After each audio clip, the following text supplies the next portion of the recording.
Hola, buenas tardes a todos. Siendo las 6, casi 35 minutos, queremos dar inicio a esta tercera versión de del ciclo de charlas que estamos dando desde el Magíster en Ciencias del Diseño de la Universidad Adolfo Ibáñez.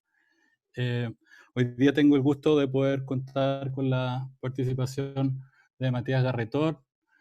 Matías es un profesor del Design Lab desde el año pasado, hace clases en el programa del MID, el Magíster de Innovación y Diseño, y también en el MSD, Magíster de Ciencias del Diseño, el cual dirijo. Eh, Estamos en este ciclo de charlas con la idea de poder extender los conocimientos que estamos desarrollando en el Design Lab, el trabajo de nuestros profesores académicos, ¿no es cierto? Y puntualmente en esta presentación de hoy, eh, a propósito de los temas de investigación que nos interesan desde el mundo del diseño. Investigación aplicada, creatividad, innovación, un poco las aristas que manejamos dentro del laboratorio de diseño de la universidad. Y bueno, Matías, a lo largo, ¿no es cierto?, de su presentación, estoy seguro que va a indagar. Pero me gustaría partir presentando a nuestro invitado de hoy. Él es profesor, como decía, del Design Lab, investigador asociado del Centro de Estudios del Conflicto y Cohesión Social. Es doctor en urbanismo y planificación, además de tener un máster en desarrollo territorial. Matías también es arquitecto de la Universidad Católica del Paraíso, así que el perfil de él es totalmente adecuado a esta hibridización que tenemos de disciplina y de prácticas, ¿no es cierto?, cruzadas un poco de trabajo en nuestros académicos. Él desarrolla en el Centro de Inteligencia Territorial estudios y visiones a propósito del entorno urbano a través del estudio de datos y de evidencia robusta para la mejor toma de decisiones. Es decir, el trabajo de Matías indaga y explora el entorno de manera profunda a propósito, ¿no es cierto?, de hechos concretos, de situaciones, momentos, de conflictos y con esa eh, impresión, ¿no es cierto?, y ese dato en la mesa contribuye al impacto para, ¿no es cierto?, quizás desencadenar implementación de nuevas políticas públicas. El Centro de Inteligencia Territorial es uno de los 4 centros que tenemos en el Design Lab. Tenemos otros 3 centros, además de ese, uno de arquitectura y materiales, otro de interfaces emergentes y electrónica, y el cuarto es de paisaje, urbanismo y ecología.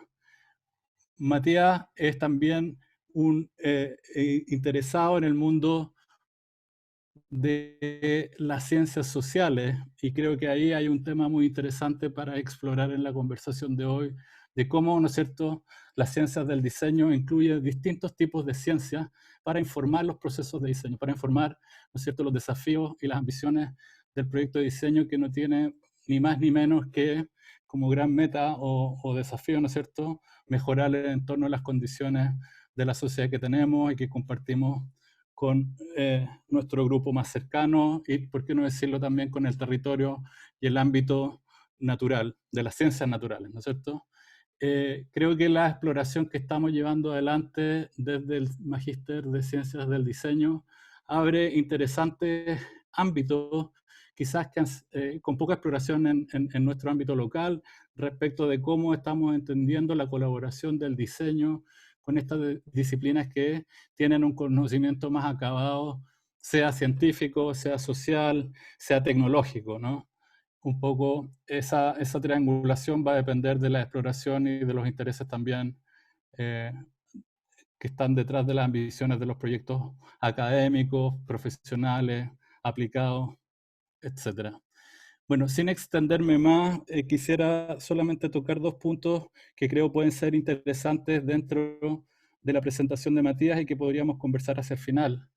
Uno tiene que ver con esta idea de creatividad, ¿no es cierto?, asociada a los procesos de diseño, a un poco la libertad de asociatividad del conocimiento que nos permite entregar, ¿no es cierto?, soluciones únicas soluciones específicas a ciertos contextos o ciertas demandas que son absolutamente localizadas y situadas, ¿no es cierto? Entonces, la primera idea tiene que ver como con esa creatividad situada en un entorno específico para dar soluciones de diseño que por ser diferenciadas en el sentido de, ¿no es cierto?, las disciplinas que tomemos dependiendo del proyecto,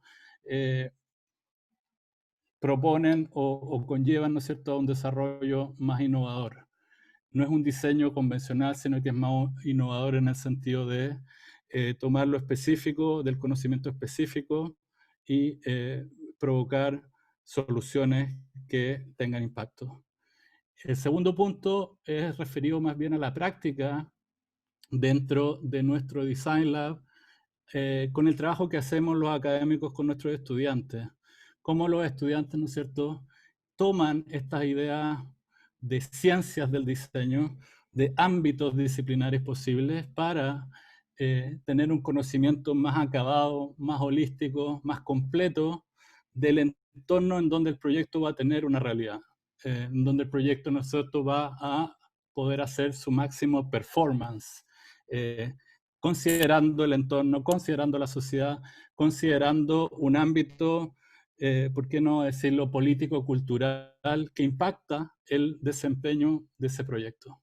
Entonces, con esas dos preguntas que pudiéramos explorar hacia el final también, Matías, quiero darte la bienvenida y agradecerte por haber aceptado participar de este ciclo, en esta última charla de este primer ciclo. Esperamos tener más en el futuro.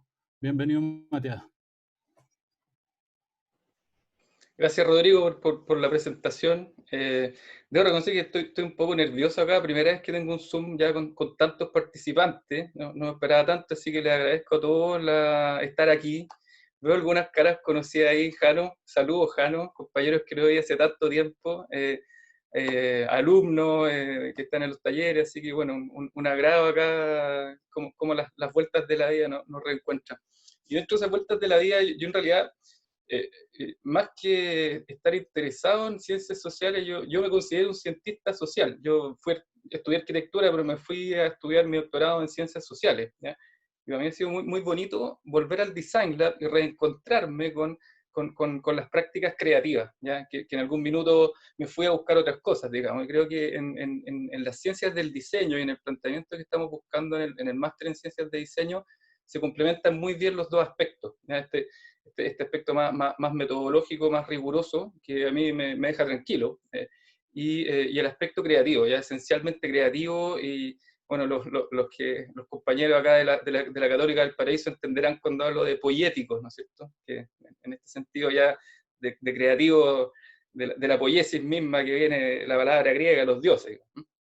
Pero tampoco me quiero dilatar mucho, ¿ya? Creo que ya estoy más que presentado, así que gracias, Rodrigo.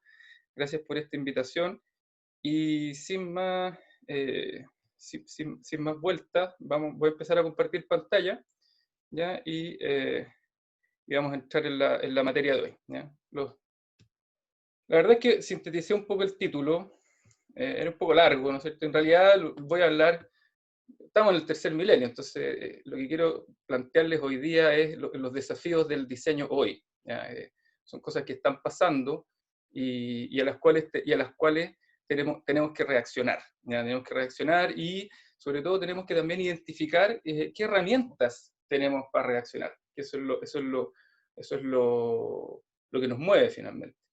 Ahora, voy a hacer una primera, contarles un poco, en la primera mitad van a ver más mi lado cientista social, es como el diagnóstico en el fondo, es entender cuáles son estos desafíos, y lo interesante del complemento con el diseño, con la ciencia creativa, es que a partir de este diagnóstico uno puede proponer cosas, ¿ya?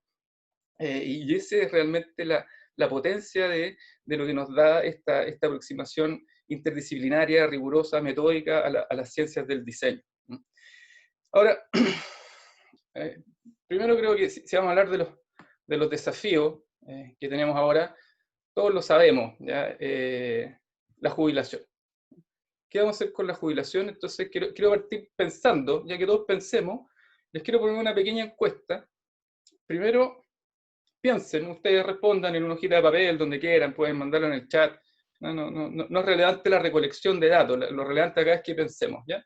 Y pensemos todo, usted, ya tú en tu casa, vas a retirar tu 10% de los ahorros que tienes en la AFP, ¿ya? Y una vez que hayas contestado esa pregunta, por favor, piensa la siguiente pregunta, que es la pregunta de fondo, ¿ya? Esta es la verdadera pregunta, que es que si para entregar mejor jubilación, ¿usted opina que es más factible, uno, perfeccionar el sistema de capitalización individual, o dos, fortalecer el sistema de reparto? Pensemos un segundo. Yo creo que, así, no debería haber una respuesta nítida si va a retirar el 10%, la verdad es que depende mucho. No hay una buena respuesta, ¿ya? La verdad depende mucho del ciclo de vida, de los ahorros que uno tenga, si tiene deuda, si está con pega, si no está con pega. La verdad es que incluso a nivel macroeconómico hay macroeconomistas que dicen que sí, que reactiva la economía porque va a generar más ingresos para el consumo, y otros que dicen que no, porque genera problemas de inversión y la bolsa, etcétera. La verdad es que se debate, ¿ya? Y creo que es bien casa a casa esa respuesta, ¿ya? Ahora, vamos a la pregunta difícil, ¿ya? Que es difícil tanto técnicamente como políticamente, porque aquí ya tenemos un clivaje ideológico, potente, ¿no es cierto? Capitalización individual o reparto. Ahora, la verdad es que ninguna de las anteriores, y ese es el verdadero problema en que está. Ninguna de las dos nos va a permitir tener un sistema de jubilación a largo plazo que funcione, ¿ya? Por un problema muy sencillo, porque las dos respuestas están basadas en una hipótesis de crecimiento del PIB, ¿ya? Y en el fondo, si yo quiero poner mis ahorros y los invierto en bolsa o lo que sea, bueno, si quiero, la idea del multiplicador de la capitalización individual es que yo voy a tener retorno de esos ahorros, y esos retornos es porque finalmente esos ahorros se están prestando a empresas que crecen, y yo finalmente apalanco el crecimiento de mi ahorro en el crecimiento de empresas. Y también, si lo pensamos desde el punto de vista del reparto, también implica que finalmente los jóvenes de mañana, cuando estén trabajando, van a ganar más plata que los que estamos hoy día. Entonces hay un reparto intergeneracional de los que tienen más plata a los que tienen menos plata, etcétera. Pero también es una hipótesis que está basada en un crecimiento infinito del PIB. Y eso sabemos hace rato que es una ilusión, ¿ya? Y eso nos pone en un problema grande, un problema muy grande a nivel global, y un problema muy estructural desde el punto de vista económico.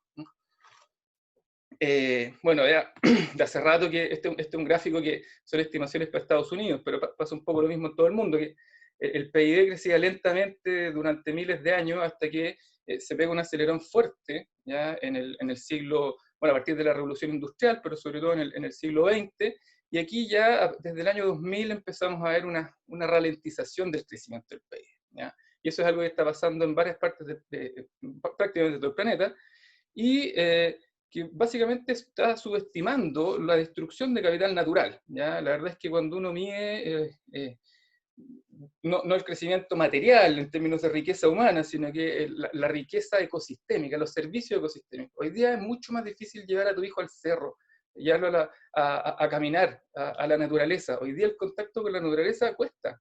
Si vivís en Santiago tenéis que tomar horas de taco. No es tan fácil como antes, ¿ya? Antes era un regalo. Hoy día hay que empezar a pagar por acceder a la naturaleza, ¿ya? Y eso da cuenta que estamos entrando en recesión de capital natural, ¿ya? Y este gráfico que ven al lado es del Inclusive Wealth Report, que está hecho con metodologías del Banco Mundial, digamos, es bastante mainstream económico, ¿ya?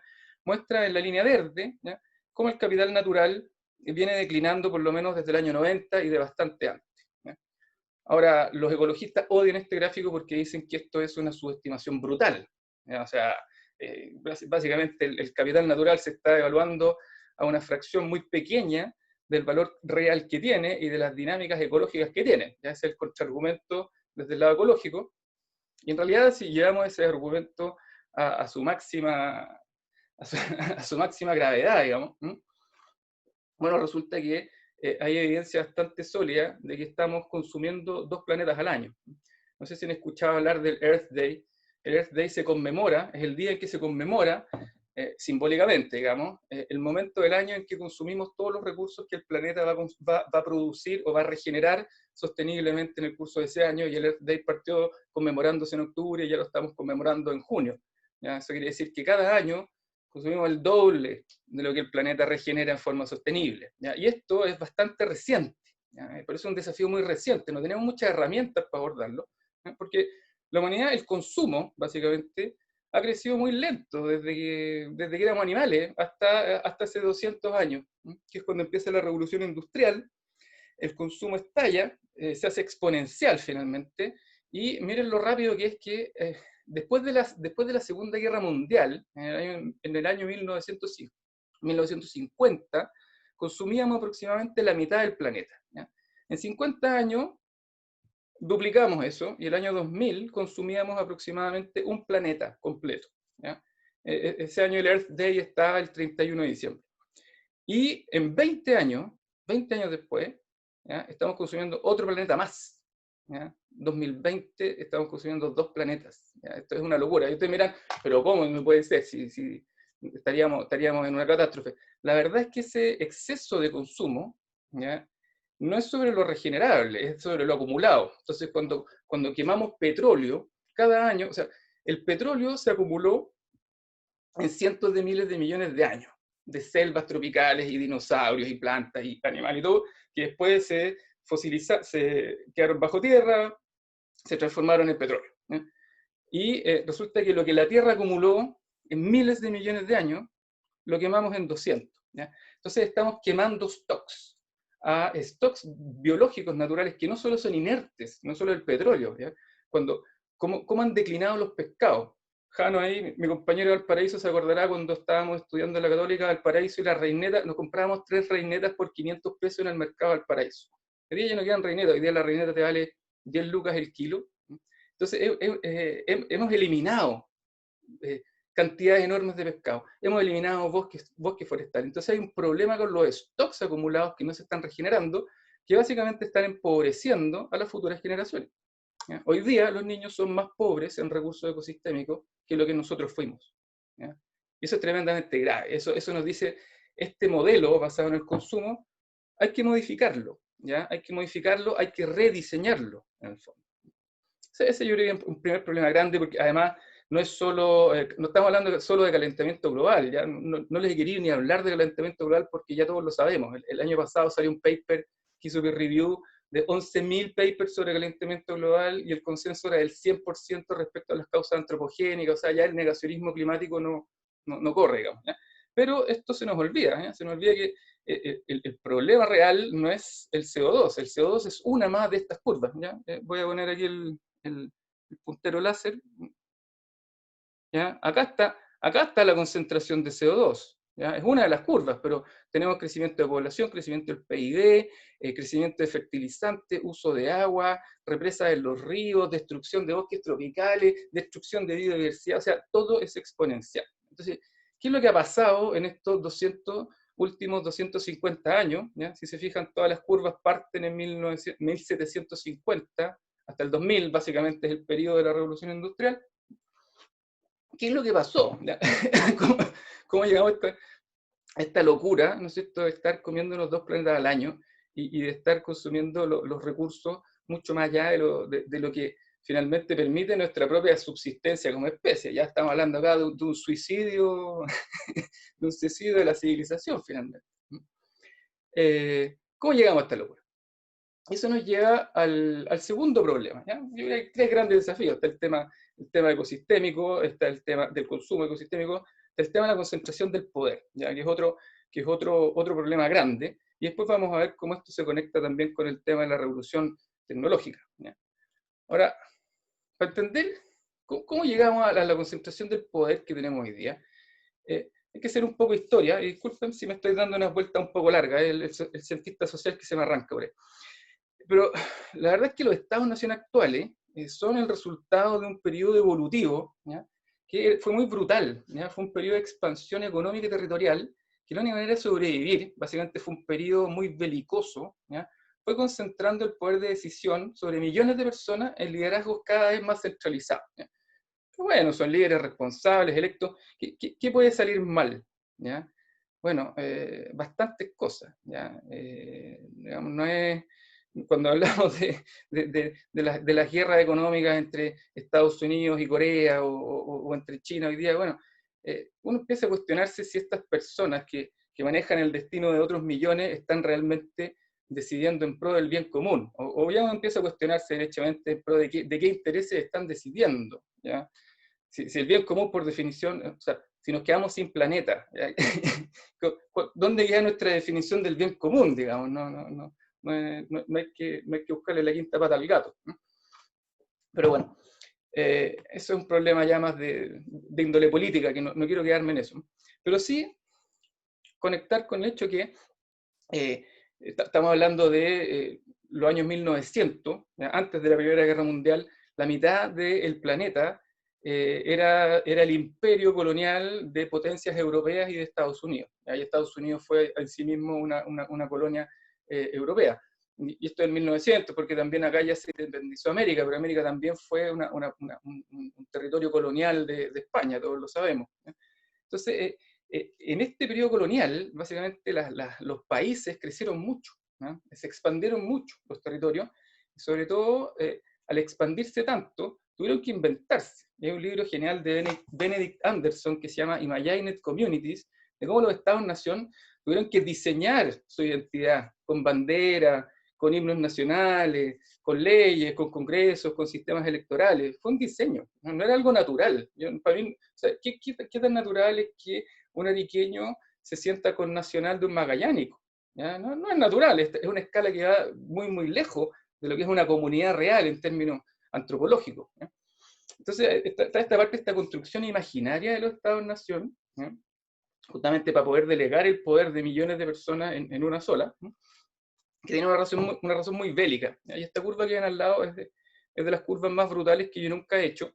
Me puse a juntar muertes en guerra, ¿ya? Y cuando uno ve desde Napoleón, ya en el año 1800, en adelante, hasta Vietnam, hay un aumento exponencial de las muertes acumuladas en guerra. ¿Qué quiere decir que somos? Y si uno corrige por población también, sigue siendo exponencial. Ya, el punto es que Napoleón industrializó la guerra, ¿ya? La revolución industrial fue una revolución bélica. Napoleón cambió la lógica de la guerra de dos ejércitos de élite que se eliminaban mutuamente. Entonces ya morían 100 personas en una guerra y un señor feudal conquistaba el feudo del otro, porque moría un 1% de la población. A guerras de exterminio, en que la lógica de ganar la guerra es reclutar campesinos, ¿ya? Y los que no los reclutáis los matáis de hambre porque son el enemigo, y hacer fábricas de fusiles y poner a los campesinos a disparar fusiles, que lo entrenáis en un día, no necesitáis una vida de entrenamiento para pelear con espadas, digamos. Y eso llegó, obviamente, ya a la industrialización de la guerra en la Primera Guerra Mundial, y sobre todo en la Segunda Guerra Mundial, que murieron casi 80 millones de personas, fue brutal. Es una locura. Y ya la industria bélica, ya todos saben de qué hablamos, ¿no es cierto? Entonces está muy ligada a la revolución industrial con la concentración del poder en Estados-nación, de forma muy, muy belicosa, ¿ya? Y no es casualidad que los ingleses hayan expandido su imperio. Los ingleses se dotaron de una máquina económica, los ingleses inventaron la medida del valor agregado, ¿ya? Y el PIB actual que tenemos se perfeccionó, ¿ya?, en la Segunda Guerra Mundial, ¿ya?, para estimar el poder bélico, para gestionar la capacidad de producir armas de forma industrial, ¿ya? Entonces, nuestras medidas económicas, ¿ya?, el PIB, si no está midiendo la destrucción de capital natural, es porque ese no es el objetivo del PIB. El objetivo del PIB es expandir el dominio, ¿ya?, y expandir el dominio de forma bélica y luego también de forma comercial, ¿ya? Porque por suerte, después de Vietnam, digamos, ya las Naciones Unidas se crearon, se fortalecieron y pararon esta carrera armamentista, porque la Tercera Guerra Mundial nos mataba a todos, digamos, y varias veces. Entonces, detuvimos esa locura bélica, pero seguimos hoy día con locuras de qué país tiene más PIB, siendo que el PIB en realidad mide muy mal el bienestar actual, ¿ya? Históricamente sí tiene correlaciones muy fuertes con la reducción de la pobreza, etcétera, pero en el punto actual, en que ya llegamos a un límite de consumo, el PIB está perdiendo su correlación con el bienestar de las personas. Entonces, ¿para dónde llevamos todo este sistema? ¿Cuál es la conducción de la economía? Y eso es un problema de diseño. Porque también es un problema, y también es un problema social, y acá, aquí yo hablo un poco, yo me trabajo de codirector del Observatorio de Conflictos del COES, y estamos bien metidos en el tema de la actividad contenciosa, que está súper ligada a una percepción de injusticia, ¿ya? Que deriva que finalmente hoy día hay más riqueza que nunca en la historia, y está muy concentrada en un pequeño porcentaje de la población. ¿Ya? Y desde el 2010, por lo menos, en Chile desde el 2006, con la Revolución Pingüina, si quieren, pero hay una, y en realidad desde el 2008, después de la crisis de las subprimes y Occupy Wall Street, etcétera, ya hay una movilización contenciosa bien global. Los más recientes fueron el año pasado el estallido social en Chile. Actualmente en Estados Unidos estamos viendo el Black Lives Matter, que se junta con las desigualdades sociales frente al COVID, etcétera. Estamos en una paradoja, ¿no es cierto? Y uno dice, bueno, hay menos pobreza que nunca y hay más percepción de injusticia que nunca, ¿ya? Y eso tiene que ver, más que con el Gini, que mide la desigualdad bruta, tiene que ver, yo creo, con la concentración de tal como se concentra mucho poder político en unos pocos líderes de países cada vez más grandes, hoy día se está concentrando mucho poder económico, ¿ya?, en los dueños de pocas empresas cada vez más grandes también, ¿ya? Y Oxfam, que es una ONG bien seria, ¿ya?, que hace bastantes estadísticas económicas globales, ¿no?, inventó el Inequality Countdown, que empezó cuando 100 personas en el mundo tenían lo mismo que la mitad más pobre, y bueno, eso ha ido bajando, y hoy día ya estamos en aproximadamente 26 personas en el mundo tienen la misma cantidad de riqueza que el 50% más pobre, ¿ya? Entonces eso es fuerte, ¿no? Es fuerte, y son desigualdades, o sea, y esta concentración de riqueza, más que la desigualdad en sí, es la concentración en un grupo muy simbólico. Esta concentración de la riqueza se bajó después es lo que mostró Piketty, ya tiene un libro muy, muy interesante, Capital en el siglo XXI, que la curva roja muestra la cantidad, el porcentaje de riqueza que tiene el 1% más rico, ¿no es cierto?, y que subió bastante antes de la Segunda Guerra Mundial. Después de la Segunda Guerra Mundial se mantuvo en niveles históricamente bajos, y ahora, desde los años 80, ha vuelto a concentrarse por una serie de cambios en el sistema financiero internacional, de regulaciones del comercio internacional, de regulaciones también internas en los países, de reducción de los impuestos progresivos, desmantelamiento en realidad de las estructuras progresivas de impuestos en Estados Unidos y muchos otros fenómenos que obviamente no vamos a hablar de todos, ¿ya? Pero claramente hay una percepción de injusticia de esta concentración muy grande de poder, ¿ya? Y aquí uno dice, es realmente inédito esto, ¿ya? No hubo épocas más desiguales. En términos políticos sí, ¿ya? Un rey te podía matar, digamos, sin ir a la justicia.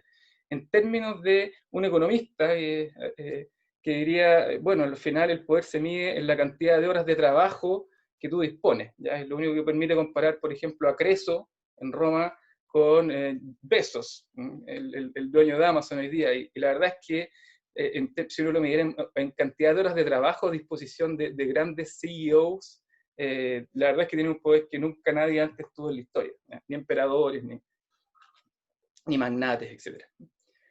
Entonces hay poder muy, muy concentrado. Y el driver de esta concentración es la tecnología, es la revolución de la inteligencia artificial y la revolución de la robótica, ¿ya? ¿Cómo sabemos que es el driver? Porque uno ve en los últimos 13 años cómo ha cambiado el panorama de las top 10 multinacionales. Estas son las 10 empresas del planeta que tienen más capital, en el fondo. El año 2006, si se fijan en rojo, eran 6 empresas relacionadas con temas energéticos, de petróleo, etc. ¿Ya? Energía, mundo material. Y una, que era Microsoft, que está relacionada con la economía inmaterial, la información. Y hoy día no queda ninguna energética, ninguna. 13 años, ¿ya? Este es un cambio en 13 años. En el 2019, 7 de las 10 más grandes son inmateriales, ¿ya? Son empresas, Amazon, Microsoft, que no venden materia, ¿ya? Venden información, venden paquetes de software, venden relaciones sociales, venden redes sociales. Y hay otras dos que son financieras, Berkshire Hathaway, JP Morgan Chase, y Johnson Johnson, que es farmacéutica. Y este cambio, yo creo que nunca había pasado en la historia así, una vuelta de torta de lo material a lo inmaterial en 10 años, un poco más de 10 años, ¿ya? Esto muestra la capacidad de crecimiento y la capacidad de generación de riqueza que tiene la robótica, ¿ya? La automatización de tareas, el análisis, la inteligencia artificial, ¿ya? No voy a entrar al detalle de todo este gráfico al lado, ¿no? A tal punto que Bill Gates dice, bueno, hoy día si los robots están dejando sin pega a la gente, tenemos que aplicarles un robot tax, ¿ya? Porque en la sociedad de la abundancia, el valor de la persona ya es intrínseco, entonces si te quedas sin trabajo, bueno, te mantenemos, ¿ya?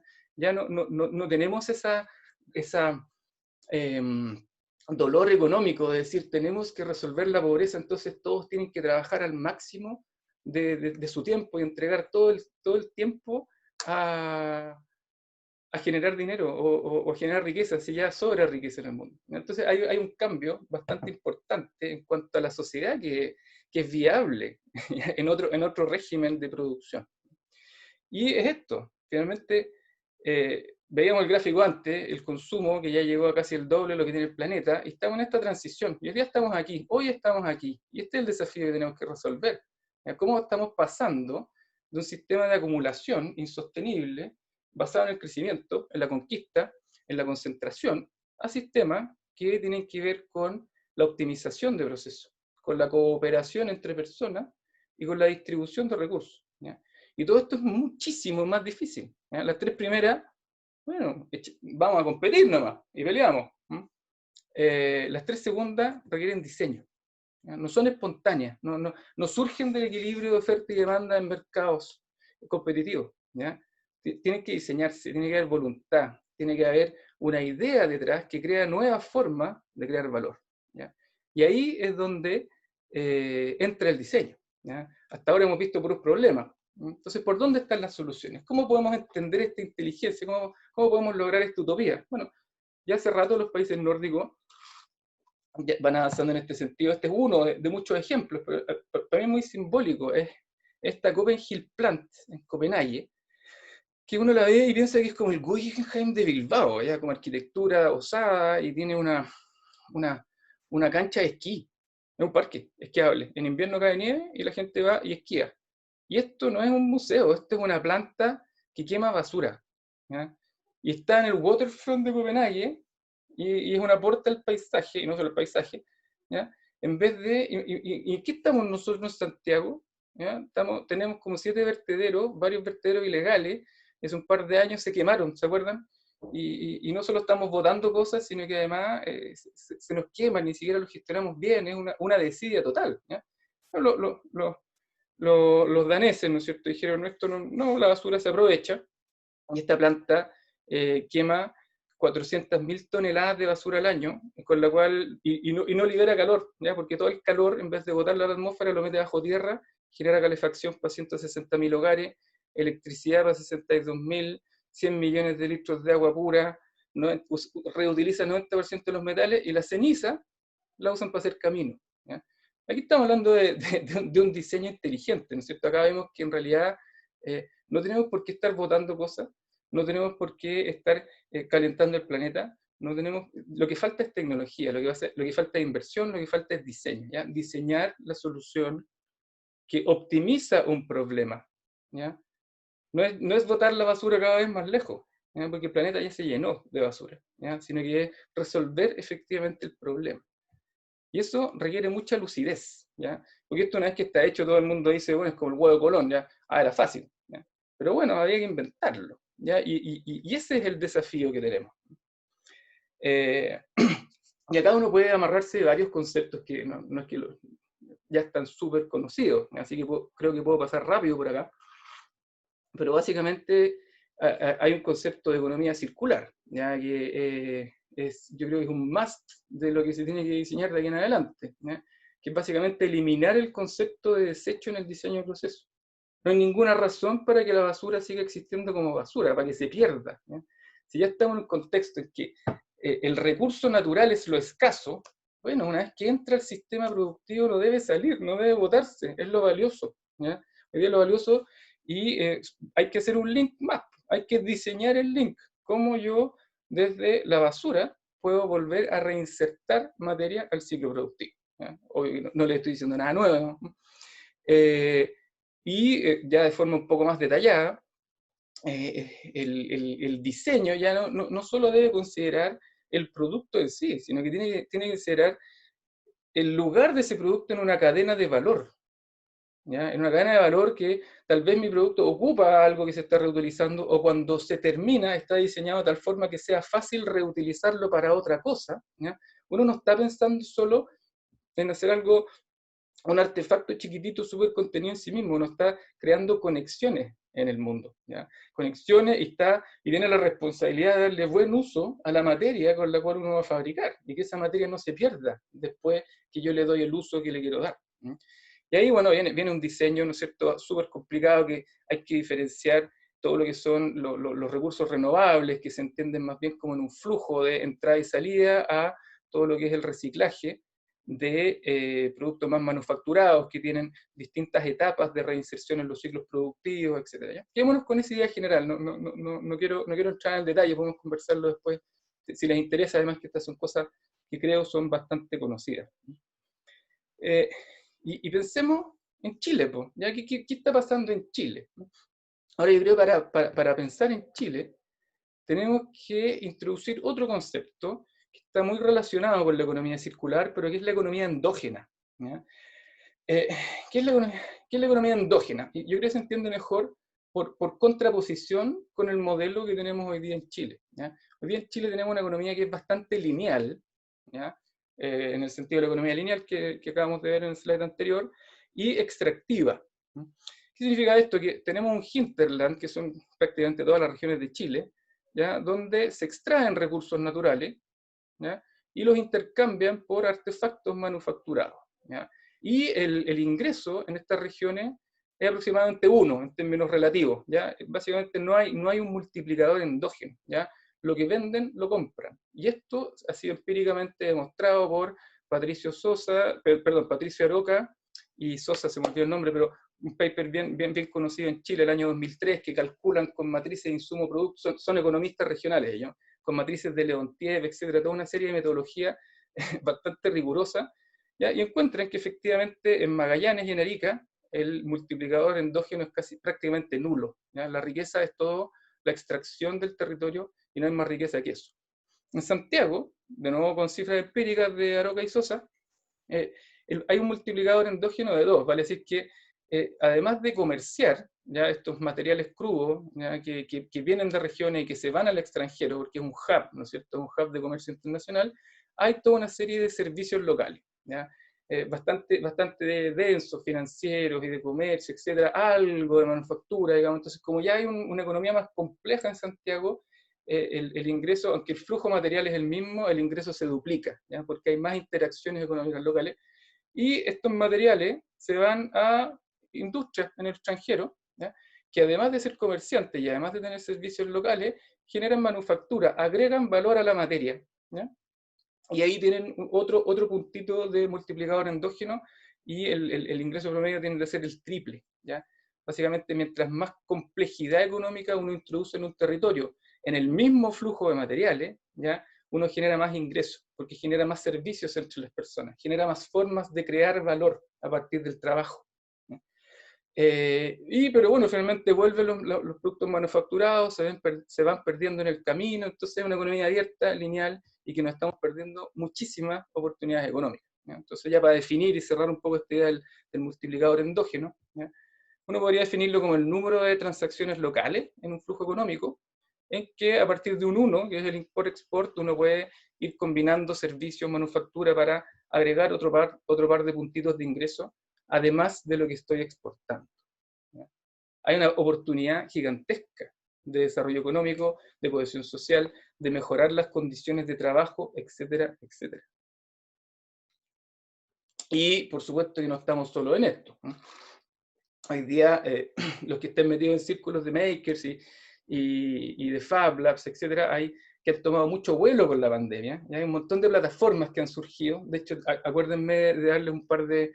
Hay un evento acá en Chile el próximo martes, virtual, al cual acuérdenme después, porfa, de mandarles el link, porque si les interesa este tema, hay que meterse, hay que conectarse en plataformas, ¿ya?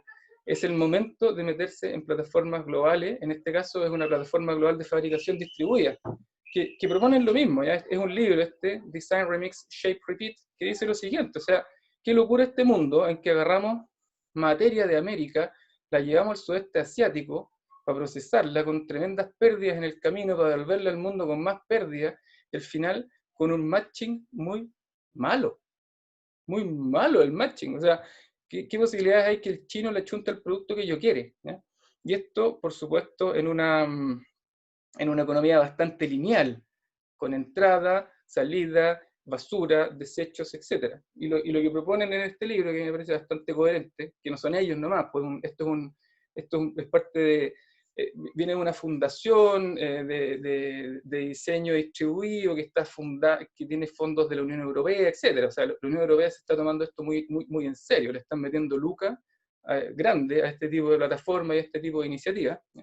Y dice lo siguiente: yo en realidad con un Fab Lab puedo tener una pequeña fábrica local que no necesito para ser competitivo hoy día. ¿Ya? Ha bajado tanto el costo de la fabricación digital que ya para fabricar artefactos elaborados yo no necesito invertir millones de dólares en una industria gigante como Tesla. ¿Ya?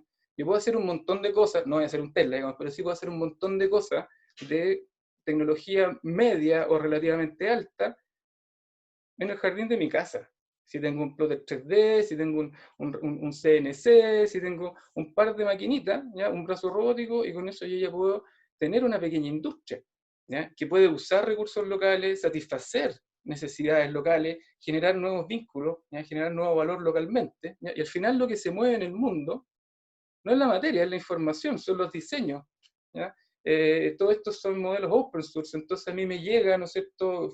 Lo vimos claramente, y el Design Lab estuvo súper activo participando ahí en todo lo que fue fabricación de protectores faciales para la pandemia, ¿ya?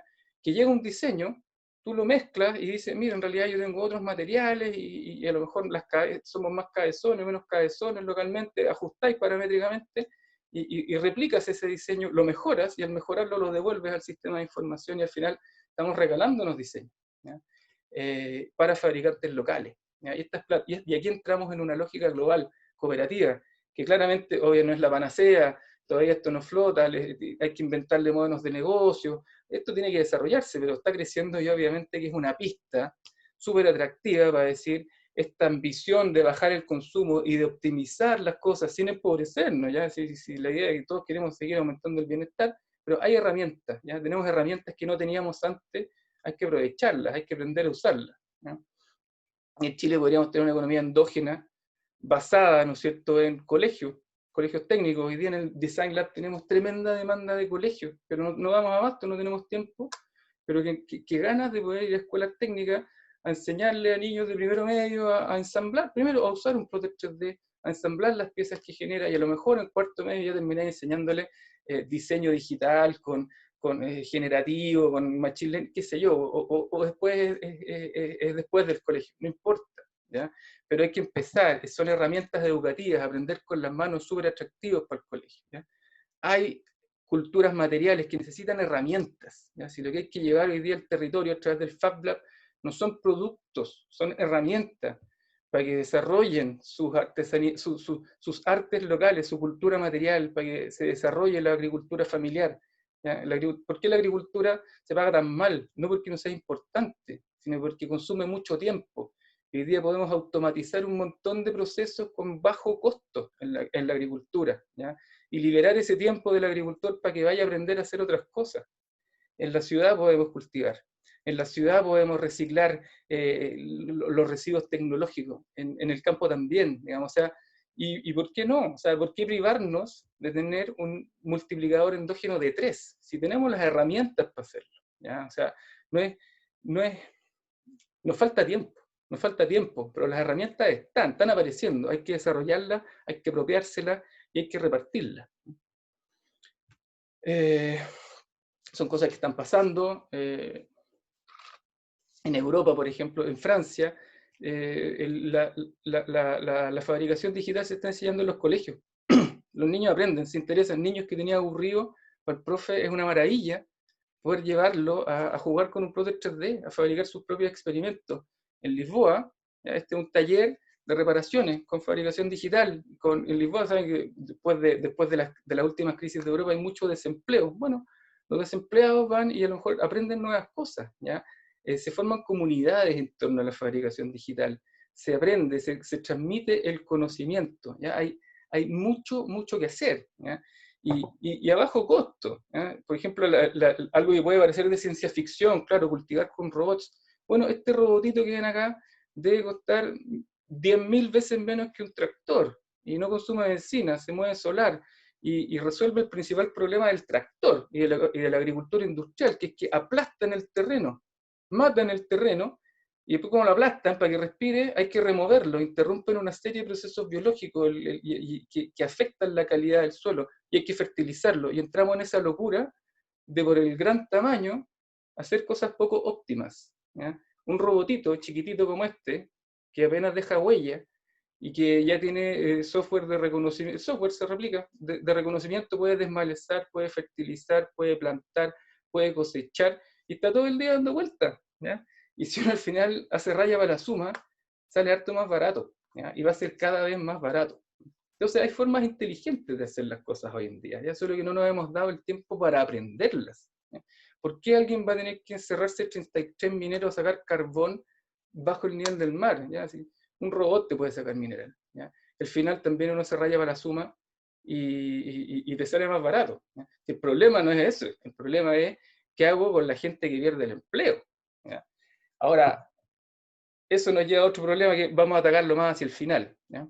Pero digamos, son cosas que están pasando. ¿Ya? Esto que puede parecer súper ciencia ficción, son cosas que pasan ahora. ¿No? Y ya con esto voy a ir cerrando. Quiero hacer como dos puntos que yo creo resumen un poco todo esto.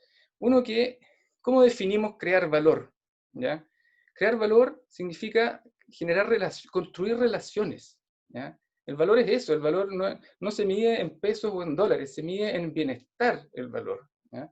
Y una relación tan simple que puede ser una economía endógena circular como lo que están haciendo en Rotterdam, de poner recolectores de plástico y transformarlos en parques, tampoco es algo tan complicado, pero están creando una nueva relación, un nuevo uso a este residuo plástico que genera ya nuevos espacios públicos. ¿Y por qué?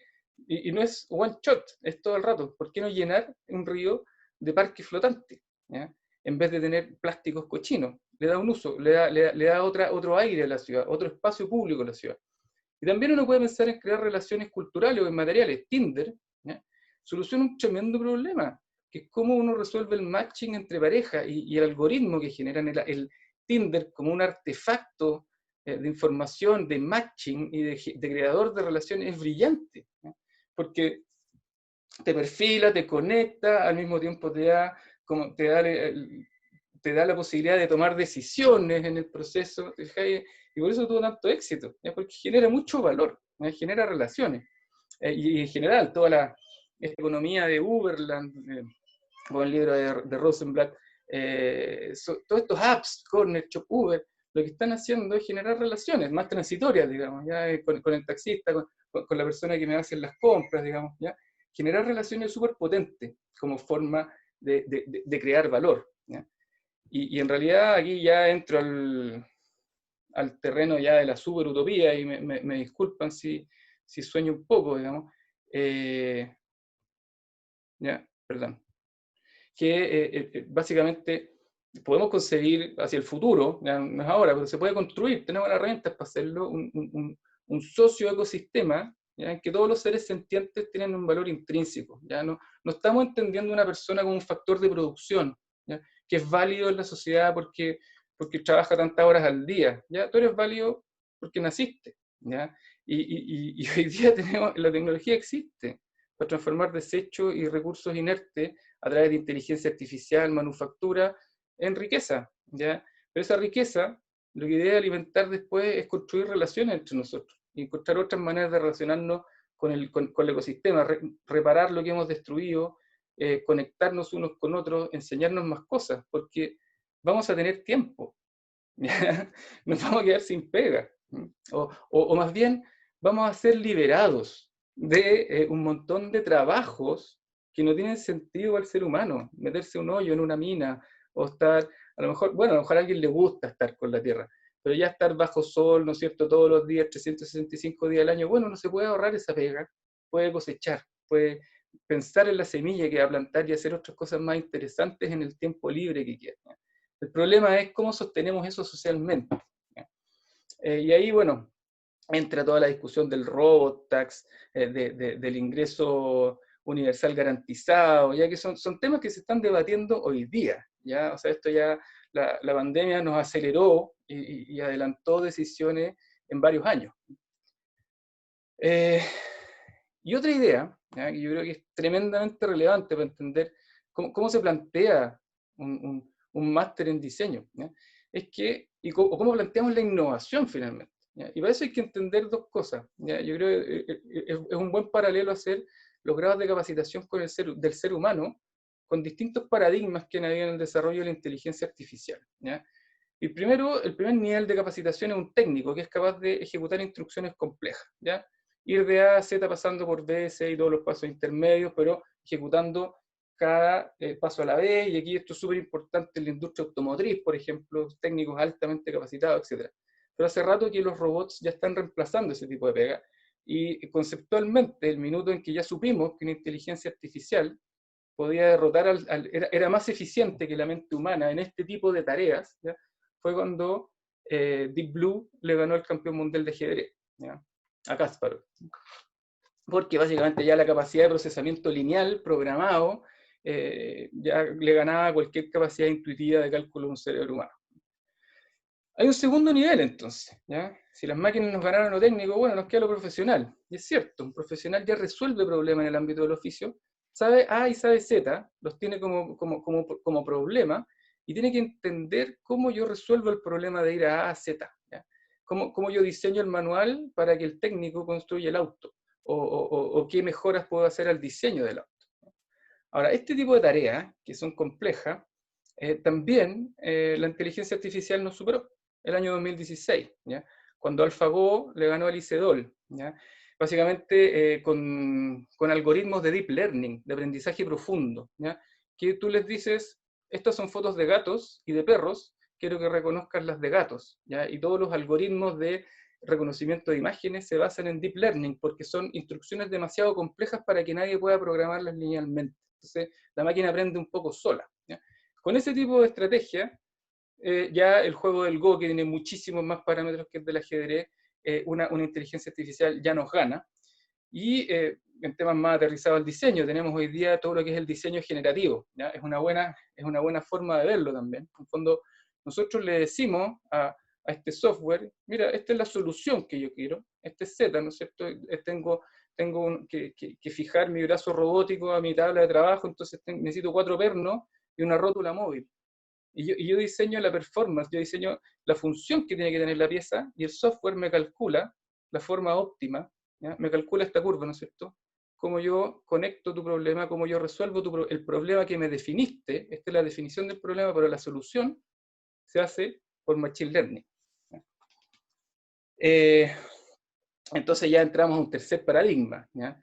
Y entonces ya nos ganan en lo profesional, bueno, vamos al nivel de magíster. ¿Y qué es lo que hace un magíster? El magíster es el que decide qué es lo que es A y qué es lo que es Z. El magíster es o el emprendedor, digamos, o el creativo, ¿ya?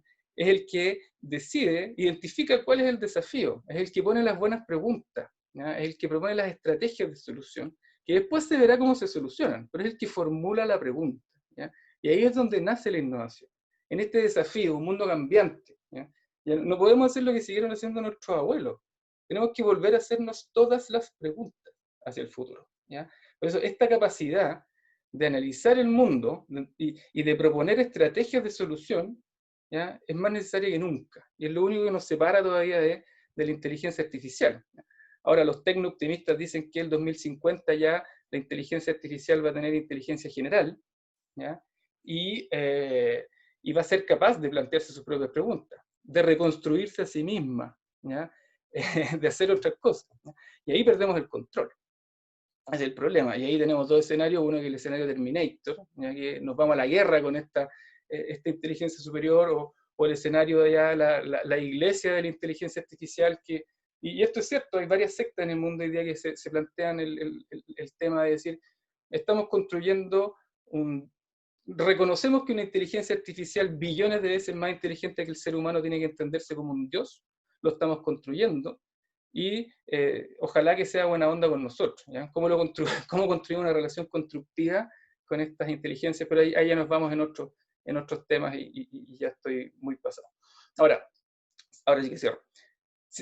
Ciencias del diseño. ¿Ya? Es una ciencia, sigue el método científico. El método científico lo ha usado la humanidad durante 500, no sé, 400 años para plantearse buenas preguntas. ¿Ya? Hace rato estamos usando métodos para plantearnos buenas preguntas. Usémoslo. ¿Ya? El método científico, bueno, observación, estado del arte, hipótesis. La hipótesis es la pregunta. El experimento trata de responderla y con lo que aprendemos volvemos a formular las hipótesis, etc. ¿Ya? No les quiero hacer tomar mucho rato en método científico, es conocido por todos. ¿Ya? Ahora, en el diseño, esto es más complejo, ¿ya? Es transdisciplinario, hay que ponerse de acuerdo en muchas otras cosas. Y siempre hay que tener cuidado, yo creo, de integrar otras disciplinas sin sustituirlas. ¿Ya? Si yo voy a trabajar en prótesis médica, el que va a plantear las preguntas es el médico. ¿Ya? Yo a lo mejor voy a aportar soluciones, voy a respetar el conocimiento de los agrónomos si me meto en temas de agricultura, pero sí voy a poder fabricar buenos agricultores, ¿ya? O buenas herramientas para mejorar la productividad de la agricultura, pero siempre con respeto al otro profesional. Y sobre todo es una actividad creativa, perdón, ahí dice poiesis, debería decir poiesis, en el sentido poético, de crear cosas que no existen. ¿Ya? Y aunque sea metódico, es esencialmente creativo, y no tiene sentido si no es creativo, ¿ya? Si básicamente no cambia las cosas. ¿Ya?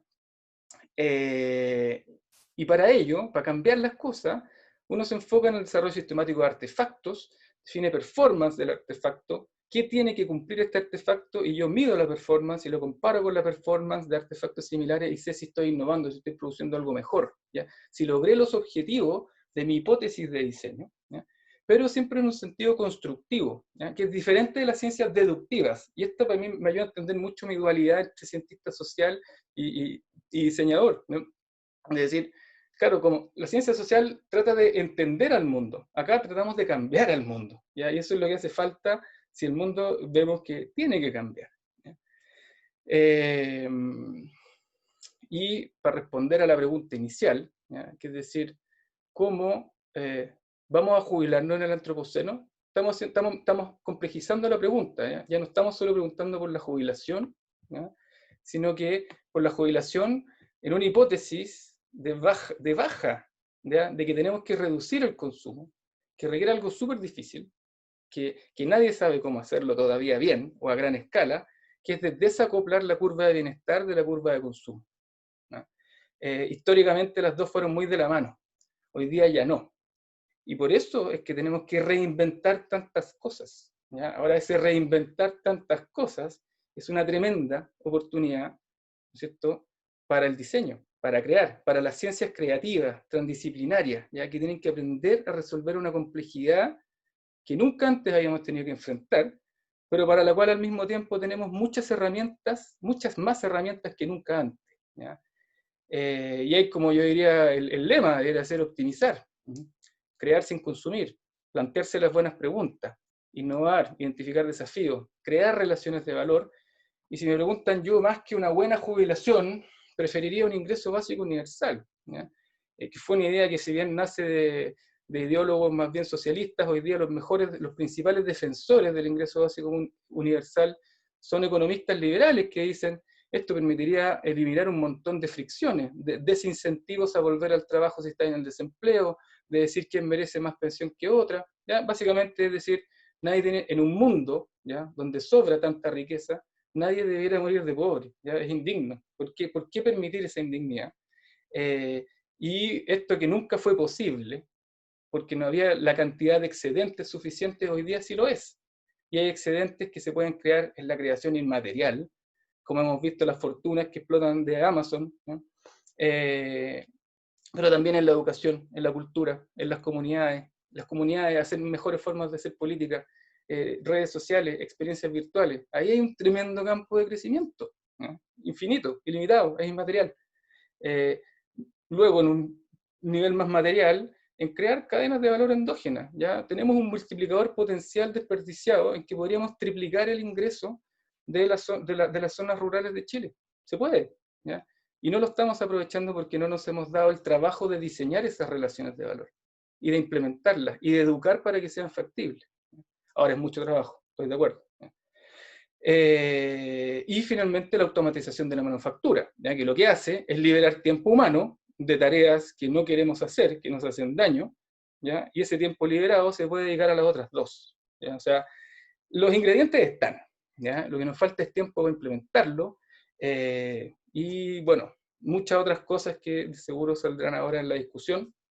Así que con eso termino, espero no haberme prolongado demasiado, y muchas gracias por la atención, y veo que siguen hartos acá todavía, así que súper entusiasmado de escuchar sus reacciones a esto que les vengo a contar hoy día.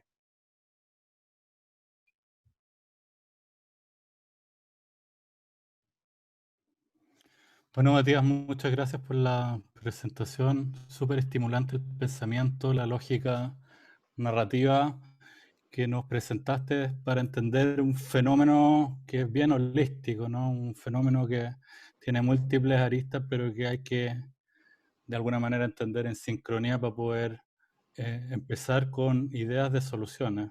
Es el universo mismo el desafío. Entonces, en ese sentido, me gustaría bajar rápidamente a algo que tiene que ver con lo concreto del diseño y con el tiempo presente. Si hablamos de performance, del objeto, algo que diseñamos, o de las personas, ¿no es cierto? Nosotros también podemos diseñar conductas de personas. Eh, esas conductas, tanto de objetos o de personas, tienen que tener un ámbito en donde se hace el desempeño, en donde existe performance. Eso tiene que ver con el tiempo presente.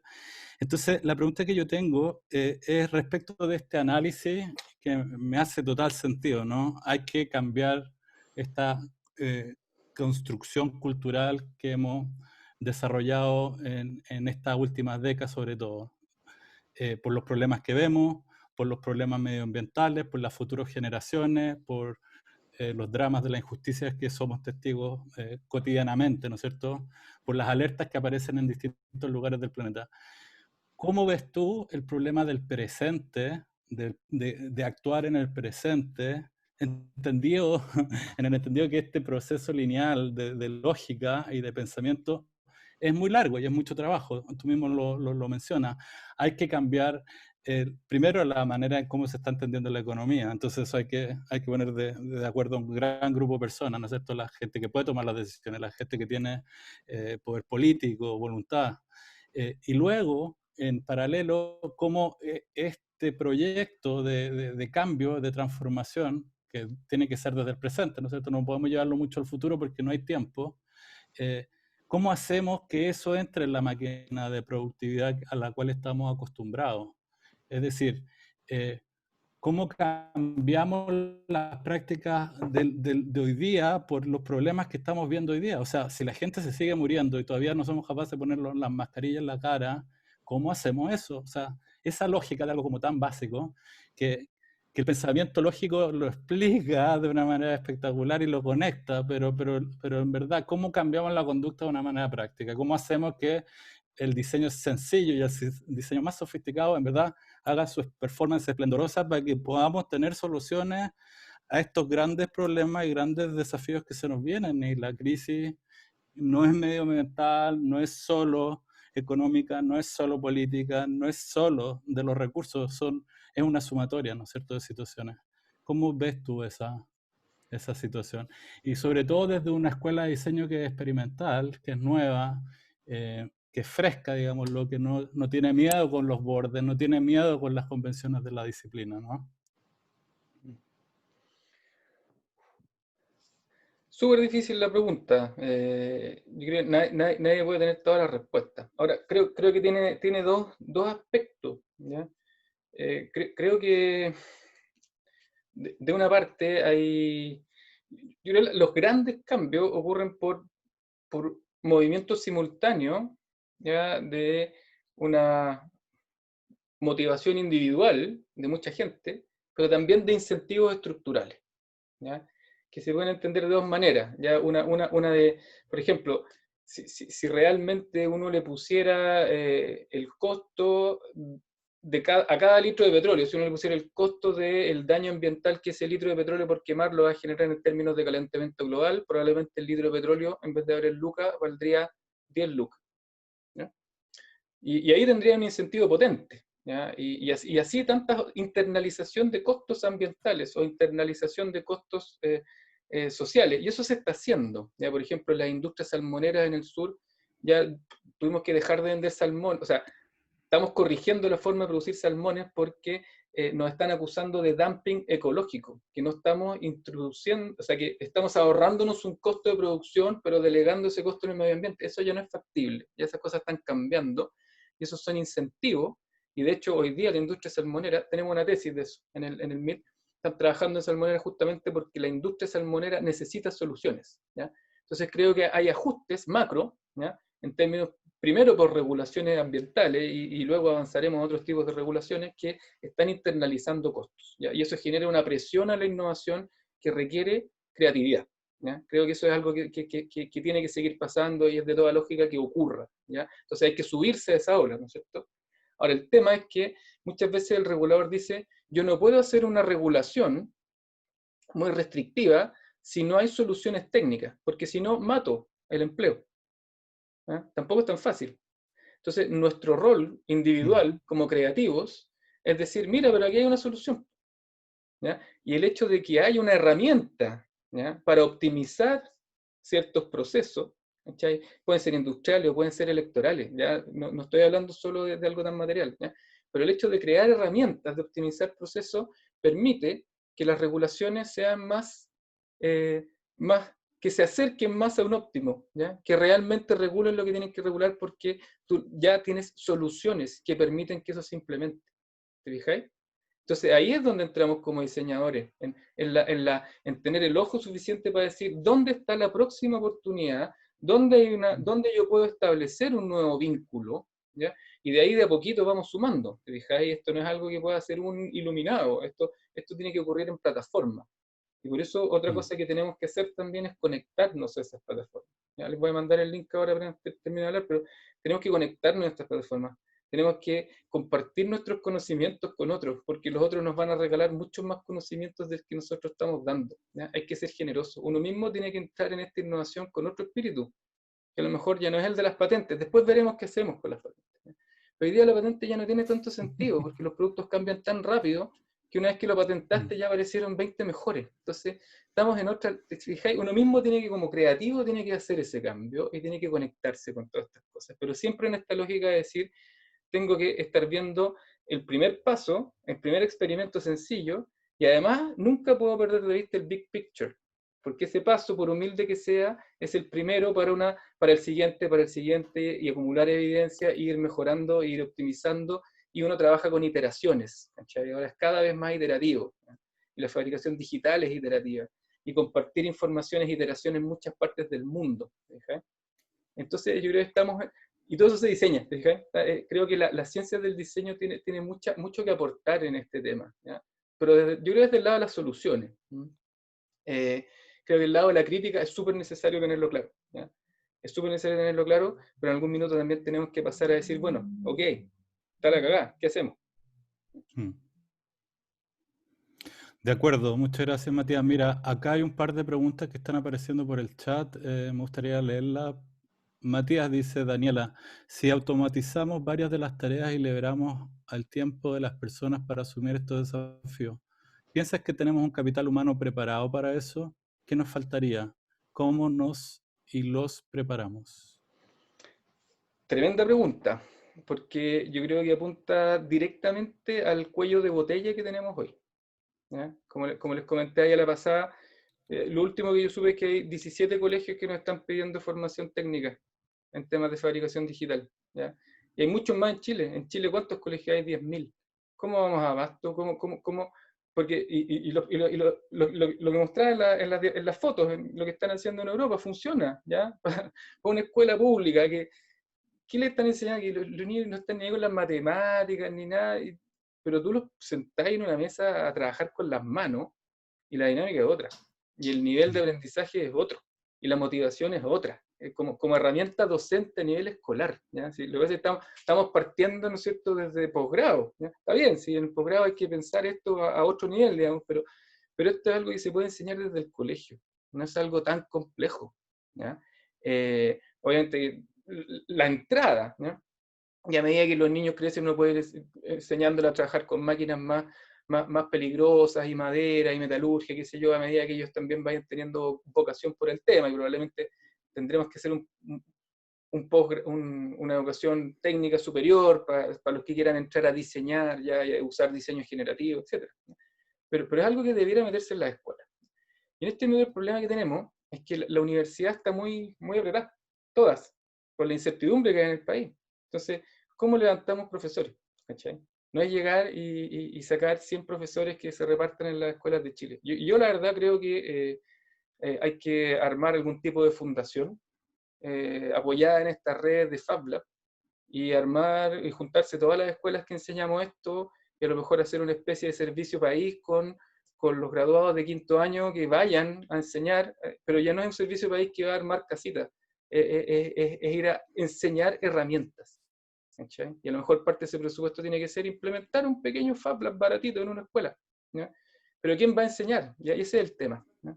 Y ahí hay que inventar algo. Yo no soy muy experto ni en fundaciones ni en cuestiones. Se me ocurre que por ahí puede ir la cosa, digamos, y creo que hay un montón de gente interesada en hacerlo. No sé, armemos un Kickstarter, no sé, hagamos algo. Pero yo creo que es eso, hay que ir a los colegios. O sea, colegio que tú vas público, es un desastre la educación pública en Chile. Si tú vas con un buen programa apoyado en herramientas digitales como las que hemos desarrollado este año, y algo fácil, y entrenar a los profes, no es bueno, uno desiente a decir que no, ¿te fijáis? No es que no haya demanda, el tema es cómo hacemos esa conexión, ¿ya?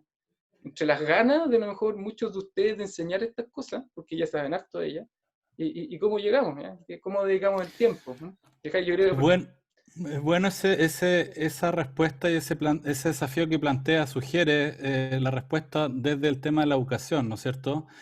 Pero interesante ser crítico también con esa respuesta en el sentido de ir a traspasar el conocimiento de la fabricación, de laboratorios de fabricación y seguir contribuyendo, ¿no es cierto?, con que los niños sepan construir y fabricar más cosas. Sigue como con el círculo vicioso del consumo. Yo voy a producir más cosas para que le solucione la vida de alguna manera a otra persona. O sea, cómo tener el cuidado de utilizar esa herramienta potente, ¿no es cierto?, del diseño distribuido, de la fabricación más autónoma, digámoslo, para en el fondo efectivamente producir cambio, provocar cambio y no caer en el círculo vicioso de este sistema que tenemos como por el disco duro incorporado, ¿no? es que ahí Aquí es hay otra donde, pregunta, sí, ¿sí? ahí es donde hay que poner el ojo en la economía endógena, porque si tú vas a entregar una herramienta, esa herramienta está hecha para resolver problemas locales. ¿Ya? Y es lo que siempre yo le digo a los alumnos que llegan con un proyecto que dicen esto es desarrollo endógeno y es para generar artesanías que esa Se venden localidad en va a el vender. MoMA, Y le digo, claro, no, claro. no es eso. Tenéis que darle herramientas para que hagan sillas para los colegios, para que mejoren la calidad de sus viviendas, ¿cachai? Para cosas que hacen falta. Si hacen falta muchas cosas. ¿Para qué? Para que tener un huerto familiar, en vez de consumirme 100 horas al mes, me consuma 10. ¿Ya?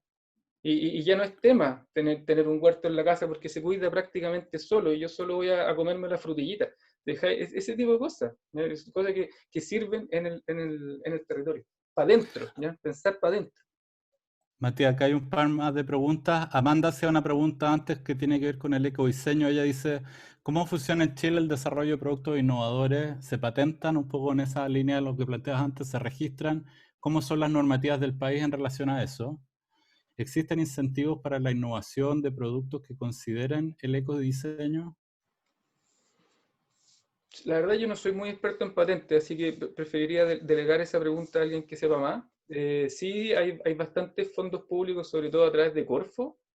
Hay muchos instrumentos a la innovación, incluso a la creación de bienes públicos, ¿ya? A la innovación en el sector comercial, industrial, Corfo sobre todo. Les podemos compartir después a lo mejor, pero Corfo tiene como 100 programas.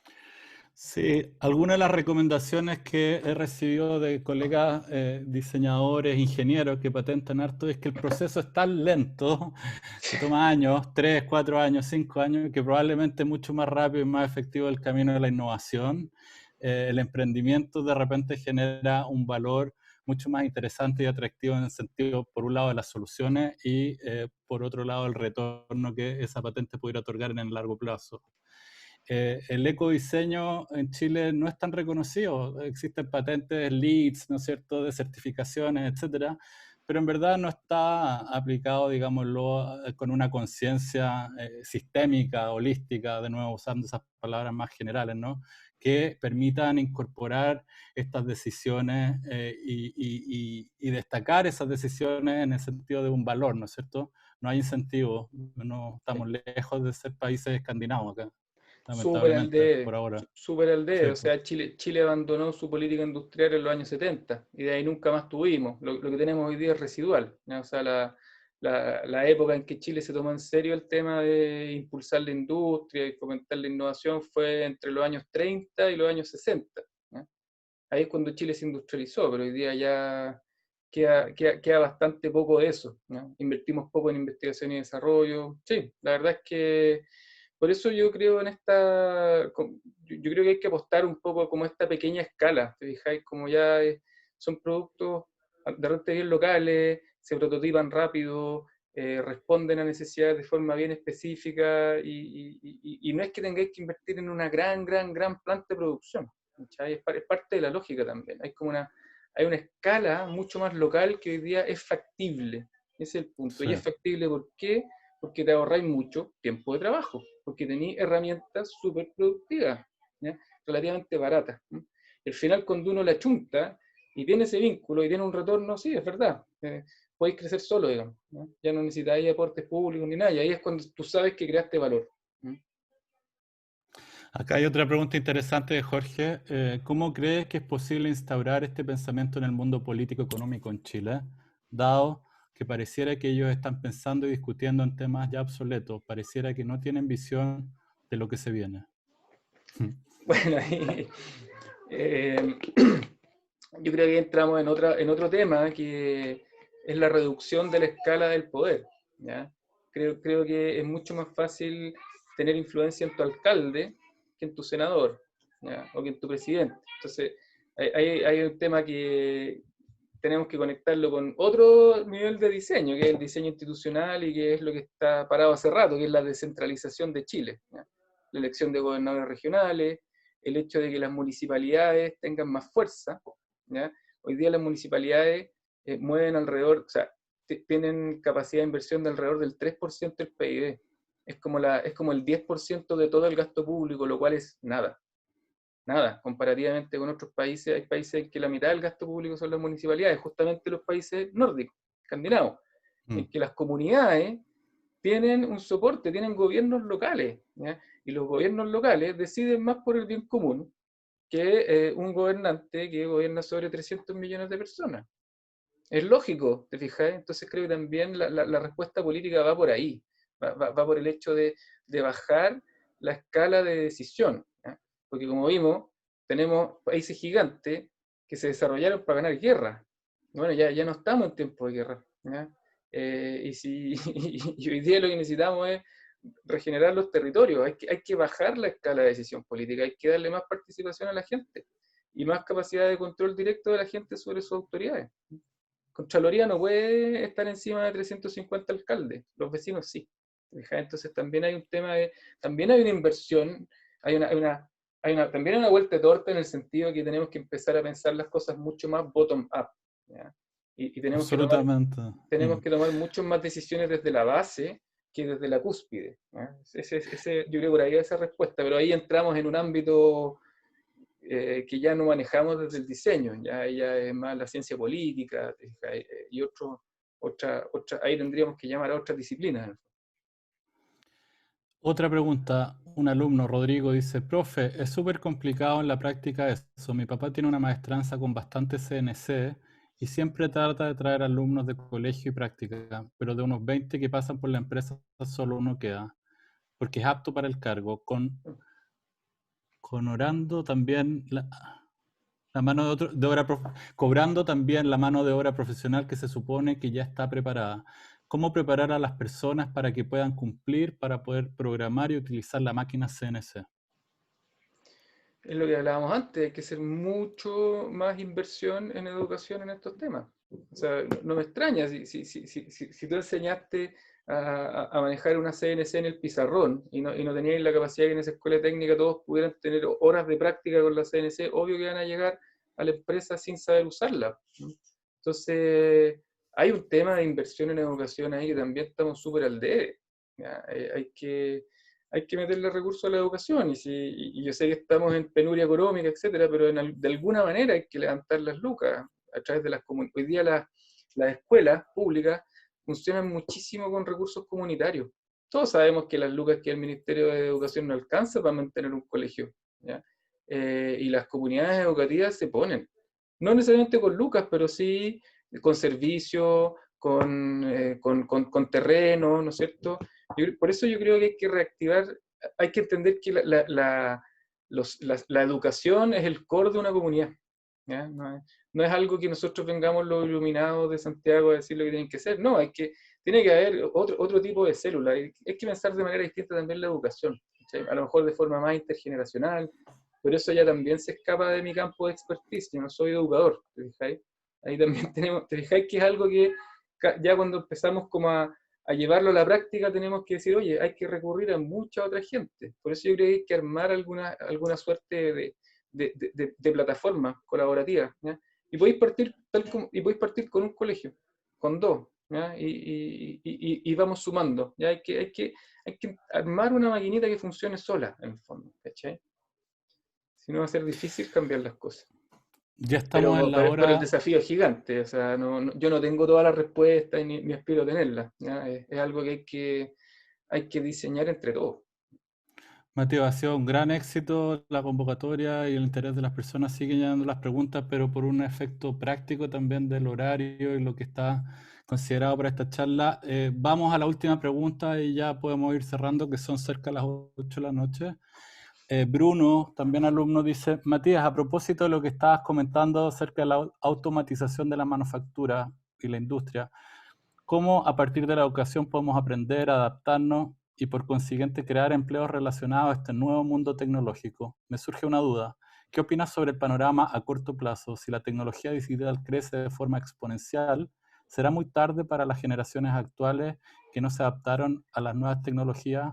¿Crees en una futura crisis laboral debido a la automatización laboral? Mira, yo creo que la crisis laboral viene, ¿ya? Y hay que prepararse.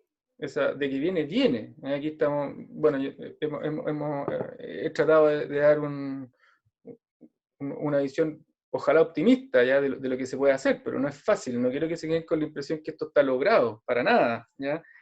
Eh, en los próximos años se viene una reestructuración brutal del sistema laboral, ¿ya?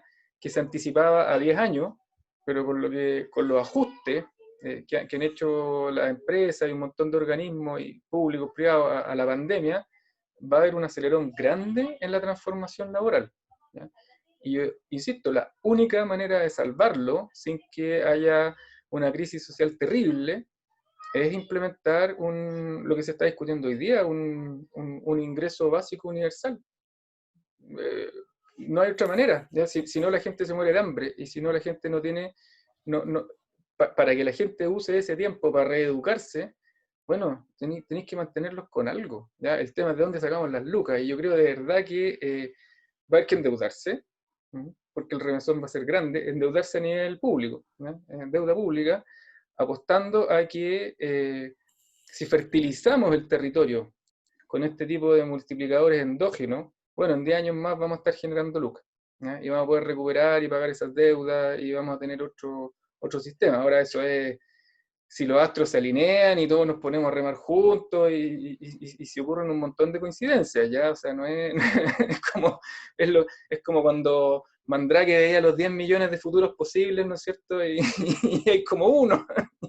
Así que, sí, de que hay que firmarse los pantalones, hay que firmarse los pantalones.